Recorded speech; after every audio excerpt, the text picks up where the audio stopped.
on your side, kicked out. The board of directors for Eckerd Connects gathered for a closed-door meeting today amid growing outrage over foster care failures in Hillsborough County. Yeah, they're not happy with us at all. 8 on Your Side tried to attend that meeting, should have gotten in, but Eckerd threw our investigative reporter Mark Douglas off of the property. They didn't like it at all. Oh, hurt my feelings. But, you know, they did a lot more than show us the door today, Keith and Stacy. Today, the private nonprofit agency that spends $185 million tax dollars a year on child welfare and other social services defied the governor, defied DCF, and you might even say defied common sense. You came here today knowing you couldn't come in our building. Eckerd Connects didn't exactly roll out the red carpet at its quarterly board meeting. We're asking you to leave, Mark. Managers barred the door in defiance of DCF. DCF says it should be a public meeting. What do you say? No, absolutely not. Eckerd defied the governor, too. As soon as DCF heard that meeting was, they were not opening the meeting, they've asked for that meeting to be opened. I believe they should.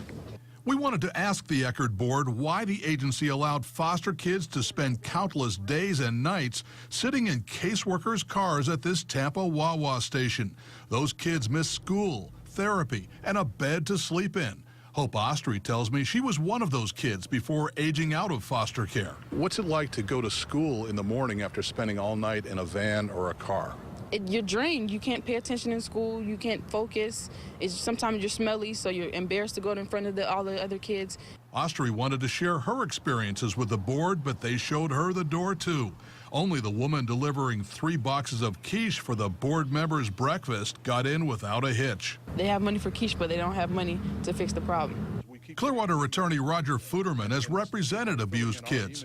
We showed him emails proving that Eckerd knew about foster kids warehoused at the Wawa as long ago as November.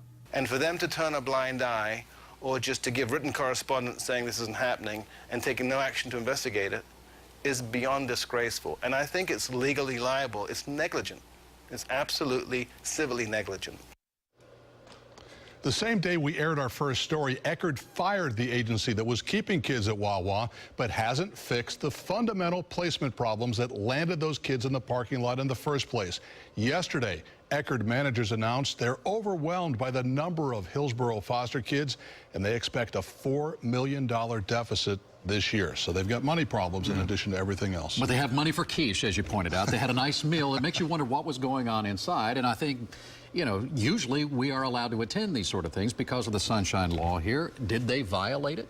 Well, let me point out, 8 of the members of that 13-member board are members of public boards. We don't know how many were there today, but that alone should make a sunshine violation. To answer your question, our lawyer says it was a sunshine violation. Their lawyer says no. Either way, doesn't look good. And we don't have answers. And we don't have answers. We haven't stopped asking. We're going to keep asking. We are not done. Thank you, Mark.